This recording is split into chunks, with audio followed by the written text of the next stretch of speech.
चरणों में और कौन से चरण में हमारे भिंड दतिया लोकसभा का चुनाव होगा, वो सब बातें भी हम लोगों के सामने अभी चुनाव आयोग के माध्यम से स्पष्ट हो जाएगा। एक लंबे अरसे से हमारे यहाँ उपस्थित सभी पत्रकार साथी, भिंड दतिया लोकसभा के सभी मतदाता साथी और आम नागरिक भी इस बात को काफी लंबे समय से महसूस कर रहे हैं कि लगभग 30 से 35 साल से लगातार यहाँ भिंड दतिया लोकसभा में भारतीय जनता पार्टी का सांसद लगातार यहाँ की जनता ने उनको चुनकर दिया। लेकिन इतने लंबे समय से एक पार्टी के सांसद को यहाँ की जनता ने चुना, लेकिन उसके बावजूद भी भिंड जिले में कोई ऐसी एक बड़ी उपलब्धि सांसद के द्वारा नहीं दी गई कि जिससे जनता का डायरेक्टली उसका लाभ मिल सकता है या भिंड जिले को उस योजना के माध्यम से एक विकास की दृष्टि से लोग देख पाते हैं। जिन सांसद महोदय का दोबारा भारतीय जनता पार्टी ने प्रत्याशी बनाया है, उनका तिरस्कार किस तरीके से उनके पार्टी के लोग और भिंड दतिया लोकसभा की आम मतदाता करने का कर रहे हैं, वो लगातार मीडिया के माध्यम से आप और हम सब लोग देख रहे हैं। क्योंकि इन लोगों की जो चुनावी घोषणाएं हैं, हम बात करेंगे सबसे पहले Chambal express way. Bharatiya Janata party के तमाम नेता जो साथी हैं, तमाम जो बड़े बड़े पदों पर रहे हैं, सांसद रहे हैं, विधायक रहे, मंत्री रहे, कई बार प्रेस कॉन्फ्रेंस की इस विषय को लेकर, लेकिन आज वर्तमान स्थिति में जब आदर्श आचार संहिता लागू होने वाली है, हम आज उनसे जो सवाल कर रहे हैं, आज उसकी वर्तमान स्थिति क्या है? निर्माण कार्य अभी तक शुरू क्यों नहीं हो पाया? दूसरा, भिंड नगर निगम 2018 में भी हमने सुना कि भिंड नगर निगम बन गई, उसके बाद अभी भी भिंड नगर निगम का उन्होंने दोबारा से कर दिया, नोटिफिकेशन भी जारी हो गया, लेकिन वार्डों का अभी तक कोई आरक्षण और उसकी प्रक्रिया अभी तक शुरू नहीं करवा पाई। तीसरा, अभी जो खरीदी केंद्र बनाए गए, गेहूं जो किसान जिनसे परेशान है, खरीदी केंद्र में उन लोगों को खरीदी केंद्र का प्रभारी और अधिकारी नियुक्त किया है जिन पर पहले से ही कई जगह भ्रष्टाचार के आरोप लगे हैं और जिन लोगों को पहले ही कई बार शिकायतें हुई हैं और जांच में वो लोग दोषी भी पाए गए। चौथा, ओवरब्रिज जो सबसे महत्वपूर्ण भिंड की जनता के लिए सबसे बड़ा परेशानी का कारण है कि अटेल रोड पे जो भी लोग जाते हैं, रेलवे क्रॉसिंग पे ओवरब्रिज ना होने के कारण घंटों तक लोग लाइन में कतार में लगे रहते हैं। टेंट लग गया, देश के प्रधानमंत्री जी के भाषण हो गए, यहाँ के सांसद महोदय के भाषण हो गए और आपस में होड़ मची हुई है। वो कह रहे हैं कि हमने अपने कार्यकाल में स्वीकृत कराया, वो कह रहे हैं अपने कार्यकाल में स्वीकृत कराया, और वो हर बार की तरह इस बार भी नारियल फोड़कर और काम शून्य की स्थिति में शून्य डला हुआ है। स्थिति तो जहां तक आ गई जब उन्हें लग रहा है कि हमारी बात डायरेक्ट जनता नहीं सुन रही है। जिस गांव में जाते हैं, जिस चौपाल पे जाते हैं, जिस जगह भारतीय जनता पार्टी के प्रत्याशी या उनके समर्थक लोग उनके संदर्भ में बात रखते हैं, तो लोग कहीं ना कहीं उस बात का तिरस्कार तुरंत कर देते हैं। इसीलिए उन्हें कल सरकारी कार्यक्रम में, जो सरकारी समूह का महगांव में जो कार्यक्रम था, उसमें उप मुख्यमंत्री को वोट मांगते नजर सब लोगों के सामने आए, क्योंकि उन्हें पता है कि वैसे डायरेक्ट हमारी बात कोई सुन नहीं रहा है। इसलिए उन्होंने सरकारी तंत्र का उपयोग कर जो भीड़ जुटाई गई, उन्हीं के बीच में अपनी अपील करने का काम किया। भिंड की जनता से मैं एक अनुरोध करना चाहता हूं कि आप लोगों ने इतने लंबे समय से यहां से भारतीय जनता पार्टी के सांसद को चुना है, लेकिन अभी तक उन सांसद महोदय से जो पूछ लिया जाए कि आपने देश में जिस प्रकार से महंगाई की व्यवस्था बढ़ी, आपने महंगाई के संबंध में सदन में कभी कोई बात कही? जो बेरोजगारी के कारण लगातार युवा आत्महत्याएं कर रहे हैं, उस मुद्दे पर आपने कोई बात कही? लोकल मुद्दे पे जो अग्निवीर जैसी योजना, जो ग्वालियर चंबल जो अपना संभाग है, सबसे ज्यादा इस योजना से प्रभावित होने वाला अपना संभाग है, क्योंकि सबसे ज्यादा युवा साथी हमारे अपने ग्वालियर चंबल संभाग के जो साथी हैं, वो ही यहाँ रोडों पे भागदौड़ करते हैं। सर्दियों में कड़कड़ाती ठंड में घर पे नहीं रोडों पे दौड़ लगाते हैं और देश की रक्षा के लिए उनका अंदर से जुनून होता है कि हम देश के लिए कुछ करें और देश की रक्षा के लिए वो फौज में भर्ती होना चाहते हैं। लेकिन जब ये 3 साल की वो जो देश की आज़ादी के लिए जो लोग संघर्ष करते हैं, संघर्ष करते हुए शहीद हो जाते हैं, जिन्हें शहीद का दर्जा मिलता है, उससे भी वंचित करने का काम इस अग्निवीर योजना ने किया है। अब उस अग्निवीर योजना का यदि सीधा सीधा प्रभाव यदि ग्वालियर चंबल के युवाओं के भविष्य के साथ हो रहा था, तो उन सांसद महोदय ने कभी भी सदन में उसका विरोध क्यों नहीं किया, अपनी बात उस विरोध के रूप में क्यों नहीं रखी।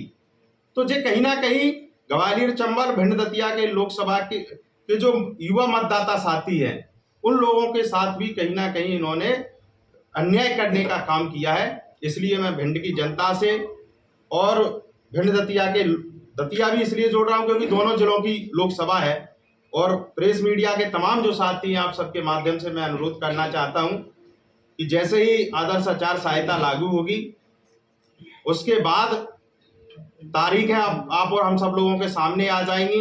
इस देश का भविष्य आप लोगों के सामने आ जाएगा। इसलिए मैं चाहता हूं कि इस बार भिंड दतिया लोकसभा में जो परिवर्तन की बहार पूरे देश में चल रही है, उसमें आप भी सहभागिता बने।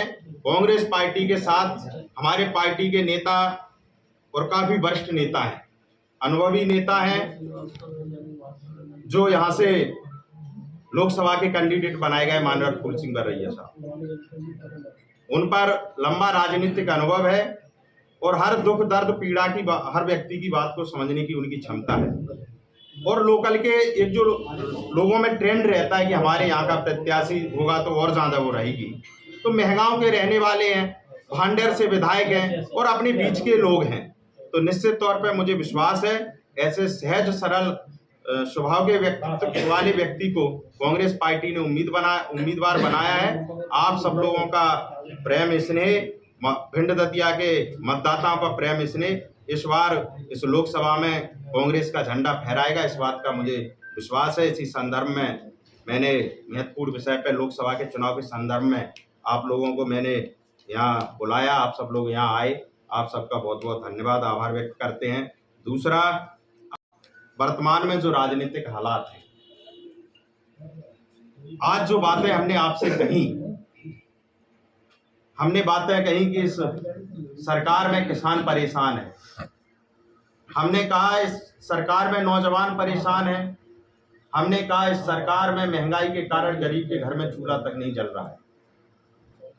लेकिन भारतीय जनता पार्टी की सरकार में जो व्यक्ति किसानों की बात करेगा, जो व्यक्ति नौजवानों की बात करेगा, जो व्यक्ति बढ़ती हुई महंगाई की बात करेगा और जो भारतीय जनता पार्टी के नेताओं के जो भ्रष्टाचार हैं उनको यदि उजागर करने का काम करेगा, तो निश्चित तौर पर यह सरकार षड्यंत्र करने में भी पीछे नहीं हटती। लगातार कांग्रेस के कार्यकर्ताओं को, लगातार कांग्रेस के नेताओं को किसी न किसी षड्यंत्र के रूप में फंसाने का काम भारतीय जनता पार्टी के नेताओं के द्वारा किया जा रहा है। इसका जीता जागता उदाहरण हम बता दे रहे, अभी हमारे कार्यालय में उपस्थित हैं, कांग्रेस का कार्यकर्ता है योगेंद्र कुशवाहा, सुनील कुशवाहा, और उसमें 2 आरोपी और हैं। पावई थाने का अभी जस्ट 1 घंटे पहले वो केवल हमसे मुलाकात करने आए और पावई थाने से कोई एएसआई है कप्तान सिंह त्यागी जी, उनका फोन मेरे सामने उनके पास आया कि कहाँ हो आप। उसने बताया कि हम तो ऐसे भिंड हैं कि आपके खिलाफ कल एक FIR होगी। तो उसने कहा कितने बजे? कि 3:30 बजे। तो उसने 3:30 बजे का उनके मौखिक आधार पर बता रहा हूँ, जो फोन में उसकी में रिकॉर्ड है, उसके आधार पर उसने योगेंद्र कुशवाहा से कहा। तो योगेंद्र कुशवाहा उस टाइम ग्रामीण बैंक जो परामे है उसमें उपस्थित थे। सुनील कुशवाहा उस टाइम पर भिंड में दूध का काम करता है, वो यहाँ था। पूरी लोकेशन देख लो। हमने कहा उन सबसे आप वीडियो फुटेज निकलवा, ठीक है ना। और ऐसे ही जनपद के उपाध्यक्ष हैं महगांव से शैलेंद्र सिंह भदौरिया, जब भारतीय जनता पार्टी में थे तब कहीं कोई बात नहीं थी, कांग्रेस में जैसे ही आ गए षड्यंत्र करके आरोपी बना दिया। और आरोपी बनाने के बाद जिस तरीके से पुलिस उन्हें ग्वालियर से लेकर आई, यार लोअर में कौन कट्टा रख सकता है? कट्टा लगाने के लिए उसको पेंट चाहिए, पेंट में बेल्ट चाहिए, उसके बाद ही लोअर में कौन लगा सकता है। लोअर में उन्हें पकड़ के लेके आई, उसमें 25-27 की कार्रवाई कर दी। चलो अपराध जो था उस अपराध में ले आती, उस अपराध में भेज देती, लेकिन अतिरिक्त 25-27 की कार्रवाई कर दी। तो जब हम जानते हैं जब कार्यकर्ताओं के साथ ऐसा हो रहा है, और आज हमने खुद ने महसूस किया जिस प्रकार से हमारे खिलाफ जो षड्यंत्र किया गया, लेकिन आज आप लोगों के माध्यम से मैं कह देना चाहता हूँ, मेरी राजनीतिक और सामाजिक छवि को खराब करने के लिए जिन सत्ताधारी नेताओं ने अपने पद का, अपने बल का जो दुरुपयोग किया है, निश्चित तौर पर इसका जवाब तो हमारे जो जनता है, मतदाता साथी है, वो देने का काम करेंगे। लेकिन हम सीधे सीधी एक बात कह दे रहे हैं, ये तो बहुत छोटा सा अपराध है, अगर इससे बड़े भी अपराध यदि ये लगाने का काम करेंगे तो हम डरने और दबने वाले नहीं हैं। जनता की लड़ाई ऐसे ही निरंतर हम रोडों पर लड़ते रहेंगे, और इन केसों से हमें कोई फर्क नहीं पड़ता। छोटे मोटे केस, चाहे झूठे अपराध, हमें पता है यदि हम सत्ता के विरोध में बोलेंगे, यदि हम किसानों की बात करेंगे, यदि हम नौजवानों की बात करेंगे, यदि हम महंगाई की बात करेंगे, तो जो ऐसे केस में फंसाएंगे, जो जुआ एक्ट लगाएंगे, जो 25-27 लगाएंगे, जो अपहरण के केस लगाएंगे, और ऐसे हमारे तमाम कांग्रेस के नेताओं को चिन्हित कर कर, जो हमारे बड़े नेता हैं जिनका लेवल बड़ा है, उनके पास ईडी की जांचें क्यों जा रही हैं? सब कांग्रेस नेताओं के पास पैसा है, इनके पास बिल्कुल नहीं है। जो दूध के दुबे हैं क्या? अभी रिसोर्ट में भी है, लेकिन उसको नहीं दिखाएंगे। दिखाया भारतीय जनता पार्टी के, वो दिखाया किस तरीके से? क्या नरोत्तम मिश्रा के वहां रिसोर्ट में जितना दिखाया उतना ही होगा? लेकिन उन सबकी उनकी मर्यादाएं हैं, उन सबके उनके पर्दे हैं। सब जो ऊपर का तंत्र है, सब भारतीय जनता पार्टी के इशारे पे काम कर रहा है। जो व्यक्ति इनके खिलाफ बात करता है, राहुल गांधी जैसे नेता, हमारे देश के नेता है, सदन में उन्होंने क्या कह दिया था? केवल किसानों की बात पर चर्चा करना चाहते थे, सदन से बाहर कर दिया। ये कौन सा लोकतंत्र है? यदि लोकतंत्र में तुम सदन में अपनी बात कहना चाहोगे, सदन से बाहर कर दिए जाओगे, और सदन के बाद यदि रोड पर कोई बात कहना चाहोगे तो झूठे मुकदमे कायम कर दिए जाओगे। तो इन सब चीजों से, और हम तो ये मानते हैं कि हम उस संगठन के सिपाही हैं जिन्होंने आंदोलन की दृष्टि में कांग्रेस पार्टी को ही राजनीतिक पार्टी के साथ साथ एक देश की आजादी वाला एक आंदोलन है जनता के लिए। उस टाइम भी जब अंग्रेजों का राज हुआ करता था, तब भी हमारे कांग्रेस के तमाम साथी इस देश की जनता के लिए, आम लोगों के लिए, देश को आजादी के लिए लड़ाई लड़ी, संघर्ष किया, जेल गए, प्राण दिए, लेकिन पीछे नहीं हटे, और अंतिम समय में सत्य की जीत हुई। हमारी पार्टी के तमाम नेताओं पर 376 जैसे अपराध लगाए, लेकिन अंत में क्या हुआ? अंत में सत्य की जीत हुई ना। मुझे विश्वास है कि आज कितना भी परेशान कर लें, लेकिन अंत में सत्य की जीत होगी। कांग्रेस का साथ एक बार जनता प्रचंड बहुमत से देगी, और देश में इस बार। अजय जी, आपने कहा कि आपके ऊपर जिस प्रकार जुआ एक्ट की झूठी कार्रवाई की गई जी, आपकी गाड़ी का वहां पहुंचना था घटना स्थल पे जी, जहां कार्रवाई कर रही थी पुलिस, वहां पहुंचना, आपका वहां मौजूद होना, ये क्रियाकलाप कैसे घटित हुए? अब उसके लिए मैं बता दे रहा हूँ, मेरे मित्र की वहाँ ऑफिस है प्रॉपर्टी की, तो आना जाना हमारा बना रहता है। आदमी व्यापार ये तो है नहीं है कि राजनीति में खाएगा क्या, व्यापार करने के लिए वहाँ प्रॉपर्टी का काम मेरा आना जाना रहता है। संयोग बस पहले से प्लानिंग थी, मेरा वहाँ पहुँचना हुआ, और उसी टाइम जो पहले से सारी चीजें षड्यंत्र पूर्वक बनाई गई थी, और इसके कारण जो सारी घटना सामने घटी। लेकिन अध्यक्ष जी, जिस दफ्तर का आप जिक्र कर रहे हैं उसमें आपका नाम भी लिखा है, नाम लिखा है। बात तो मेरी सुनिए, जो ऑफिस बनी हुई है, मैंने कहा मेरे मित्र की ऑफिस है, प्रॉपर्टी का हम लोग काम करते हैं। हम वो प्रॉपर्टी की वहाँ में प्रॉपर्टी लिखा है, जेके ग्रुप डेवलपर्स, मतलब प्रॉपर्टी के काम में लिखा, उसमें जे नहीं लिखा कि जे होता है उसमें वो लिखा है, और उसमें मेरा अकेला नाम नहीं लिखा है। नहीं, आप गलत कह रहे हैं। जो ऑफिस में नाम बता रहे हैं उसमें क्या मेरा अकेला लिखा है? नहीं, 3 लोगों का नाम लिखा है, मेरा अकेला तो नहीं है। तो मैं जितो यानी कि मेरा सेपरेट ऑफिस है, आना जाना व्यक्ति का रहता है। आप भी मान लीजिए, आप यदि हमसे पूछते कि अध्यक्ष जी आप कहाँ हो, तो मैं कह दूं ऑफिस पे बैठे हैं, और उस दौरान आप आ जाते, और ऐसा कोई षड्यंत्र हो जाए तो आप क्या उसके दोषी हो गए? तो अध्यक्ष जी, जिस दिन एफआईआर का समय हो गया लगभग जी, हम लोग मैं कोई लेट नहीं हुआ हूँ। मैंने स्पष्ट तरीके से कह दिया, मैं लोगों की भावनात्मक रूप से जो प्रतिक्रियाएं आ रही थी, तो वो सारी चीज़ों पर मंथन कर रहा था। 2 दिन का समय मैंने अपनी पार्टी के नेताओं में जो हमें संवाद करना चाहिए था, जो हमें वो करना चाहिए था, हमने उसमें दिया। और उसके बाद मुझे पता था, उसके बाद जिस दिन मैं भिंड जाऊंगा और मैं आप लोगों से पूरी रूबरू होऊंगा, मैं बात करूंगा। और जिस तरीके से तो मैंने कहा कि कोई पहली कार्रवाई नहीं है। अगर हम इसी प्रकार से संघर्ष करते रहे, अगर इसी प्रकार से सरकार के विरोध में लड़ाई लड़ते रहे, तो इस बात को हमें भी अपने अंदर दृढ़ निश्चय करना पड़ेगा। ऐसे तमाम अपराध हमें इनके झेलने पड़ेंगे। तो इससे हम लोग विचलित होने वाले ऐसे अपराध और लगते रहे, फिर आप कैसे लड़ पाएंगे? विचलित होने वाले नहीं है। जनता की लड़ाई संघर्ष करेंगे। जब तक प्राण है इस शरीर में, तब तक पीछे हटने वाले नहीं है। किसानों की, नौजवानों की, आमजन की, भिंड के लोगों की और यहाँ क्षेत्र की जो भी समस्याएं आएंगी, उन सबको लेकर हम लगातार लड़ाई लड़ते रहेंगे। कितने भी अपराध हम पर दर्ज करा दें, इन सब से हम लोग घबराने और डरने वाले नहीं है। 2,59,000 मैंने क्या कहा, मैं ऑफिस में बैठा था, उसमें जब मैं पहुंच के जैसे ही बैठा तो वहाँ एक व्यक्ति तो मेरे ही सामने वो वहाँ एडवांस देने आया। कोई सीसीटीवी फुटेज भी तो होंगे आपके? गड्डियाँ भी तो पकड़ी गई। मैंने क्या कहा कि सीसीटीवी फुटेज ऑफिस में सीसीटीवी कैमरा नहीं है, क्योंकि चूंकि हाईवे से इधर लगा है। क्या अगल बगल में होगा? नहीं है, वहाँ नहीं। कुछ लोग भाग रहे थे, इसमें वो कौन सा? कुछ लोग भाग रहे थे जैसे पुलिस को देखकर। देखो, मैं खुद ही इतना नहीं लोगों को जानता। मुझे अपना पता है कि मैं वहाँ था जब इस प्रकार की भगदड़ वो हुई। मैं अपने बैठा था तो मैं जाके अंदर पूछा, मैंने क्या बात हो गई, तो उन्होंने बताया कि ऐसे ऐसे जो लोग आपस में वो क्या नाम ताश वगैरह जो खेल रहे थे। आपको मैंने कहा प्रॉपर्टी की ऑफिस है, इसमें जो लोग काम करते हैं, तो हमने कहा कभी कभार मेरा भी आना जाना रहता, प्रॉपर्टी कहाँ हमारे पास नहीं। तो उन्होंने कहा नहीं आपका भी इसमें सारा चढ़ है। वो पहले से प्लानिंग थी। मैं तो 8 दिन में जाता हूँ, 10 दिन में जाता हूँ। वो लड़के तो आपस में जब उनका वो होता आपस में बैठे रहते थे। और कई ऐसे, मैं कहना नहीं चाहता, कई ऐसे यहाँ जो लोग मित्र साथी होंगे जो वहाँ ग्वालियर गए होंगे व्यक्तिगत तौर पर, उस ऑफिस में मुझसे मिलकर आए होंगे, तो कभी उनको नहीं देखा। नहीं, कानून पार्टी के तो 50 लोग हैं, उनके नहीं कह रहे, क्योंकि यहाँ बैठे हुए लोगों में बता दे रहे 10-20 लोग ऐसे होंगे।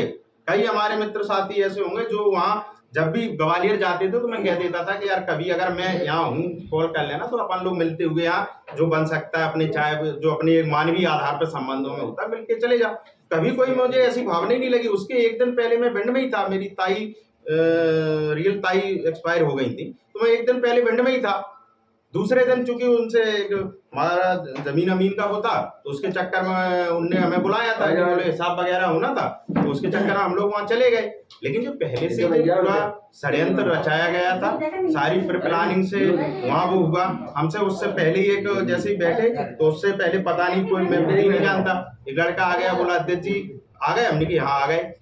कि हमने क्यों, वहाँ प्लॉट है तो दिखाना तो नहीं, आ जाओ जे। इतनी हमारी उससे बात भी हुई। उसके बाद फिर मैंने तो सीधा भगदड़ देखी, तब मैं बाहर निकला, तब फिर ये सब घटना ये जो FIR है उसमें आपका नाम बताया जा रहा है, जो भी है, इस पर क्या कहना? अच्छा, हमें जी बताओ, उसमें बताने को कोई भी बता दे, उसमें मैं दिख रहा हूँ क्या?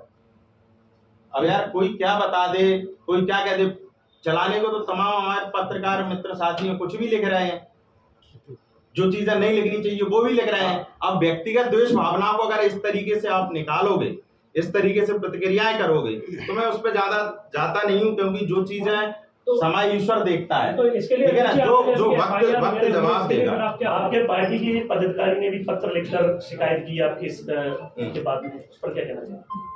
हमें इस संबंध में कोई जानकारी नहीं है कि कौन से पदाधिकारी ने क्या शिकायत कर दी। निश्चित तौर पे मेरी बात सुनो, और जिन लोगों ने जो लिखा होगा उन लोगों की पार्टी में क्या सहभागिता है और उन लोगों ने पार्टी में कितना योगदान दिया, वो पार्टी के कितने शुभचिंतक हैं, जो तो वो खुद अपनी गिरेबान में झाँक कर देखें। जे कहीं ना कहीं मैंने क्या कहा कि जब षड्यंत्र होता है तो उसमें कुछ गैर के साथ अपने भी शामिल होते हैं, तो इस चीज की भी इंसान को परवाह नहीं करनी चाहिए। बस देखना चाहिए कि ऐसे बुरे दौर में, षड्यंत्र के दौर में, और जो कोई मेरे अकेले के खिलाफ नहीं होगा, कोई मेरे अकेले के खिलाफ नहीं होगा। मैंने क्या कहा, इन लोगों के खिलाफ FIR की गई, इनका क्या दोष है जो हमारी पार्टी के कार्यकर्ता है? क्या हमें जैसी जरूरत, जहाँ जरूरत पड़ेगी, हम लीगल एडवाइजर जो हमारे वकील हैं, हम उन सबसे सलाह ले रहे हैं, और जैसा भी वो हमें मशवरा करेंगे उसकी ओर कदम बढ़ाएंगे, पीछे नहीं हटेंगे।